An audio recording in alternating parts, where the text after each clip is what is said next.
ध्यान से सुनिए, देवर्षि नारद भगवान श्री कृष्ण के परम भक्त हैं, परम भक्त हैं। और देवर्षि नारद ने अहर्निश भगवान श्री कृष्ण की भक्ति का ही प्रचार प्रसार किया है। मन लगाकर भगवान की भक्ति में निरंतर अपने मन में भगवान श्री कृष्ण के प्रति अनुराग रखना चाहिए। और देवर्षि नारद से कहने लगे, नारद जी, द्रव्य यज्ञ, तपो यज्ञ, योग यज्ञ और स्वाध्याय स्वरूप ज्ञान यज्ञ, ये सब स्वर्गादिक की प्राप्ति कराने वाले कर्म ही हैं। पंडितों ने ज्ञान यज्ञ को ही सत्कर्म, मुक्तिदायक कर्म का सूचक माना है। तो क्या करना चाहिए? बोले, श्रीमद् भागवतालापः सतु गीत सुखादभि भक्ति ज्ञान वैरागाणाम तद घोषेण बलम महत्। श्रीमद् भागवत महापुराण जो ज्ञान यज्ञ है, सत्पुरुषों ने उसे ही सत्कर्म कहा, सतयज्ञ कहा है। तुम श्रीमद् भागवत ज्ञान यज्ञ कराओ, जिससे ज्ञान वैराग्य का कल्याण हो जाए। बोलो राधे राधे।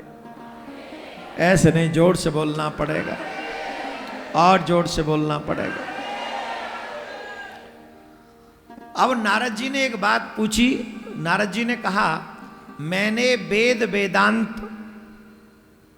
वेदांत की ध्वनि गीता पाठ करके उन्हें बहुत जगाया, किंतु वह भक्ति ज्ञान वैराग्य तीनों नहीं जगे। ऐसी स्थिति में श्रीमद् भागवत सुनने से ऐसे कैसे जाग जाएंगे? कथा के प्रत्येक श्लोक में, प्रत्येक पद में वेदों का ही तो सारांश है। जब वेद से नहीं जगे तो वेद के सारांश से कैसे जाग जाएंगे? ये बात हमारी समझ में नहीं आ रही। तब सनकादिक ऋषियों ने कहा, और ये बात बड़े मन से हमको सुननी चाहिए, बहुत भाव से सुननी चाहिए। सनकादिक ऋषि कहते हैं, श्रीमद् भागवती कथा वेद और उपनिषदों का सार है, इसलिए उसमें अलग उनकी फल रूप रूपा है। वह बड़ी उत्तम ज्ञान को प्रदान करने वाली है। जिस प्रकार वृक्ष और वृक्ष की जड़, जैसे वृक्ष के फल और वृक्ष की जड़। अब बताइए, जो वृक्ष के फल में स्वाद है, क्या वो वृक्ष की जड़ में स्वाद आएगा? जवाब दो। आम खाओ और आम के पत्ते खाओ, जड़ खाओ आम की।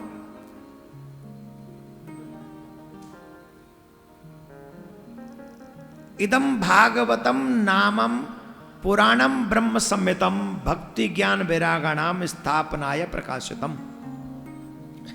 भागवत में एक श्लोक है, निगम कल्प तरोर गलतम फलम। श्रीमद् भागवत जो है वेद रूपी वृक्ष का पका हुआ फल है। क्या है? पका हुआ फल है। और सुखदेव जी की चोंच लगी हुई है। जो यहां पर बुजुर्ग लोग बैठे हैं, आजकल तो नहीं मिलते, नसीब में नहीं है अब ये सब चीजें। आजकल के बच्चों को, आजकल तो सब कुछ ढकेल पे ही उपलब्ध है? पहले बाग से अमरूद खाएं, बाग से फल खाएं। ये फल मीठा होगा कि नहीं, इसका प्रमाण क्या था? तोते की चोंच। बेर में लग गई तो बोले मीठा है, अमरूद में लग गई तो बोले मीठा है। किसी भी फल में तोते ने चोंच मार दी तो ये निश्चित हो गया कि ये फल मीठा है। तो जब संसार के वृक्षों पर लगा हुआ फल जिसमें तोता चोंच मार दे तो वो मीठा होता है। तो ये तो वेद रूपी वृक्ष का पका हुआ फल है और श्री सुखदेव जी के मुख से निकला हुआ है। इस पे संदेह करने का तो कोई चांस ही नहीं बनता, कोई चांस।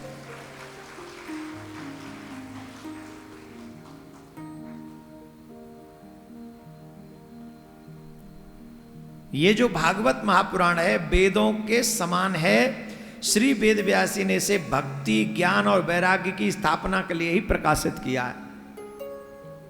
तो जब इस कथा को कहा जाएगा तो भक्ति ज्ञान वैराग्य के जो ताप हैं वो नष्ट हो जाएंगे।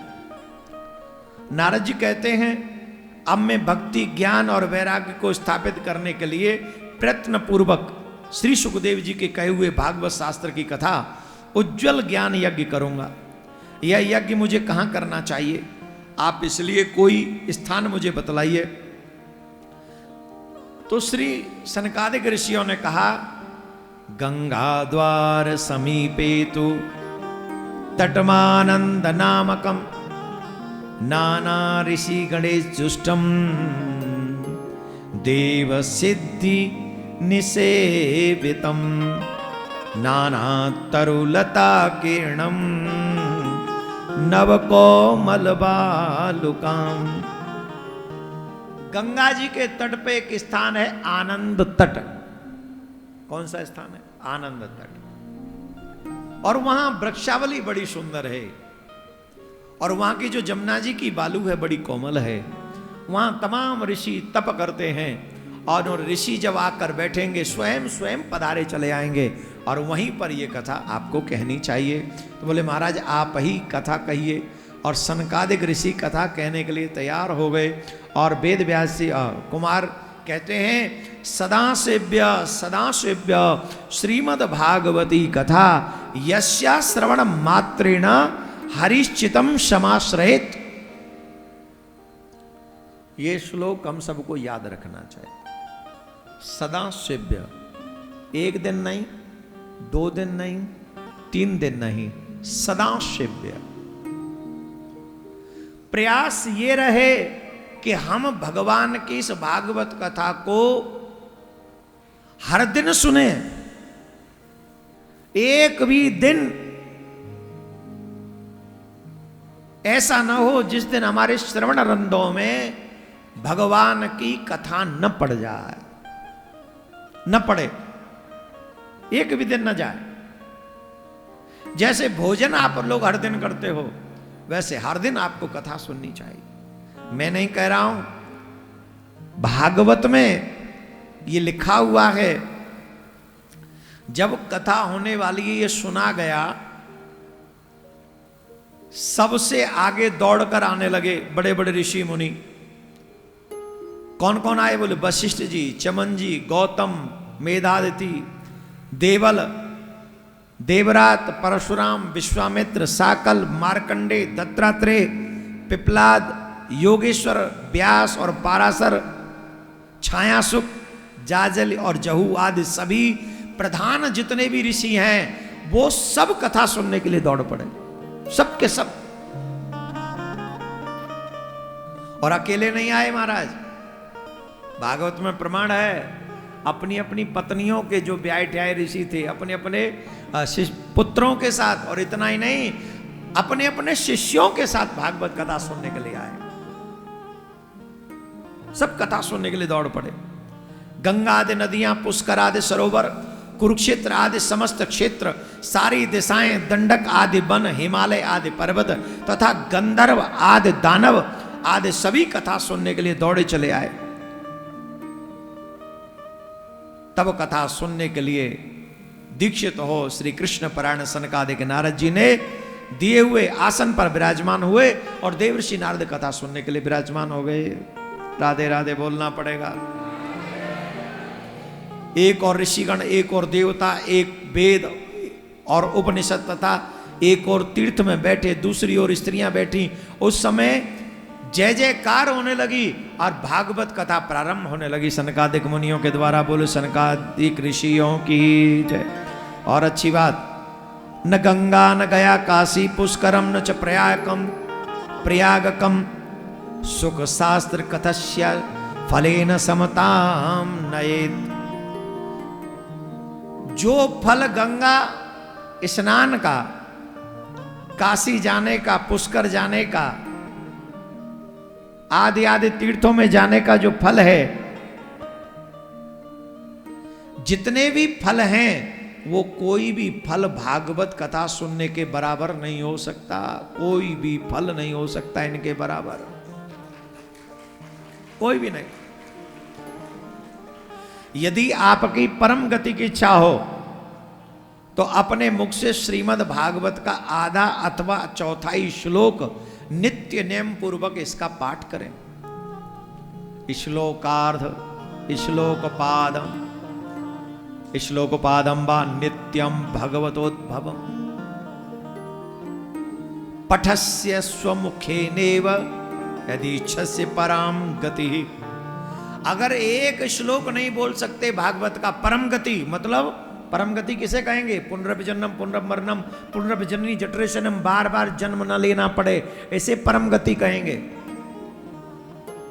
अगर आप ये चाहते हो कि मुझे मेरा जन्म बार बार ना हो, मेरी मृत्यु बार बार ना हो, तो इसके लिए भागवत का एक श्लोक नित्य पाठ करो।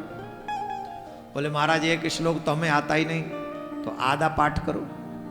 बोले आधा भी नहीं आता तो एक चरण पाठ करो। अब बताओ इसे सूक्ष्म साधन हो सकता है मुक्ति का? हो सकता है? बोलो। और कितने श्लोक तो भागवत के आपको याद ही हैं। कृष्णाय वासुदेवाय हरे परमात्मने प्रणतक्लेशनाशाय गोविंदाय नमो नमः। वसुदेव सुतं देवं कंस चाणूरमर्दनम देवकी परमानंदम कृष्णं वंदे जगद्गुरुं। ऐसे कितने श्लोक आपको भागवत के याद होंगे। उनमें से एक श्लोक नित्य पाठ करो। कोई भी एक श्लोक अगर आपको आता है, एक नहीं तो आधा, आधा नहीं तो उससे भी आधा, खुद भी पाठ करो, अपने घर में लिखवा लो एक श्लोक। एक रामायण की चौपाई लिखवा लो और घर में भागवत रखी है, रामायण रखी है, उन ग्रंथों की आरती करो। अरे पाप करने से बचो। नहीं मन मानता है? मानता है? चोरी करके खाना, दूसरों का धन लूट लेना, दूसरों के मान सम्मान पे हाथ डालना, कितना मन प्रफुल्लित होता है ना, बड़ी खुशी होती है। और अपने कल्याण को करना है, भजन करना है, कुछ नहीं। जिस शरीर को सुख देने के लिए आप पाप कर रहे हो, ये शरीर भी यहीं छूट जाएगा और तुम्हें भोगना पड़ेगा। इस बात को जानते हुए भी अगर तुम्हारा मन कथा में नहीं लगता तो ये दुर्भाग्य ही तो है, और क्या है? ये दुर्भाग्य ही तो है। यत् फलम नास्तिम तपसा न योगेन समाधिना अनायासेन तत्वर्षम सप्ताह श्रवणे लभेत। जो फल तप योग समाधि से भी प्राप्त नहीं हो सकता, वह सर्व रूप से सप्ताह श्रवण मात्र से सहज में प्राप्त हो जाता है। सप्ताह मतलब 7 दिन बैठ के सुनने से। अब ऐसे नहीं, कई लोग तो कह रहे हैं महाराज ने कहा था जो फल 7 दिन सुनने से होता आखिरी दिन भी सुनने से मिल जाएगा, आखिरी दिन ही चलेंगे क्योंकि आखिरी दिन उस दिन चलो एक दिन हो आएंगे। ऐसा नहीं, इसमें लिखा हुआ है अगर मुक्ति चाहते हो तो सप्ताह श्रीमद् भागवत। अच्छा अब एक और बात सुनो, हम सोचते हैं कि चलो 7 दिन भागवत सुन लेंगे मुक्त हो जाएंगे, लेकिन कौन मुक्त होंगे? श्रोताओं का नियम क्या है? क्या नियम है? काम आदि मद दम्ब न जाके, झूठ 7 दिन नहीं बोलना है, ब्रह्मचर्य का पालन करना है, मनसा वाचा कर्मणा किसी को दुख नहीं देना है, काम क्रोध लोभ मोह किसी भी क्षण 7 दिन में मन में ना आ जाए। अब 7 दिन इतनी तपस्या करनी है। जो संत महात्मा अहर्निश तपस्या करते हैं वो तपस्या मात्र 7 दिन करनी है। हो सके तो व्रत रह के कथा सुननी है। अगर व्रत नहीं रख सकते हैं, अगर व्रत रह के कथा नहीं सुन सकते हैं तो एक समय भोजन करें, और दोनों ही समय भोजन करना तो भोजन हल्का करें, कम भोजन करें, जिससे कथा में नींद ना आ जाए। क्योंकि कईयों को मैं देख रहा हूं वो आराम से सो रहे हैं बिस्तर सोफाओं पे, सोफे पे सो रहे हैं, नींद आ रही है उन्हें आराम से। उनकी डेढ़ नींद पूरी हो गई। रात में 4 नींद आती है ना, 1.5 पूरी हो चुकी। और जब तक कथा पूरी होगी शायद आधी और पूरी हो जाए, तो 2 हो गई, बची हुई 2 रह जाएंगी। वो घर में जाके पूरी करनी पड़ेगी उन्हें, क्योंकि कथा 8 बजे तक कह नहीं सकते। तो जिन जिन की 1.5 पूरी हो गई वो आधी और कर लो पूरी। आज जोड़ के प्रार्थना। 3 को तो मैंने देख लिया, हाँ देख लिया, हाँ। और 2 तो एक ही परिवार से हैं, दूर के रिश्ते में, हाँ।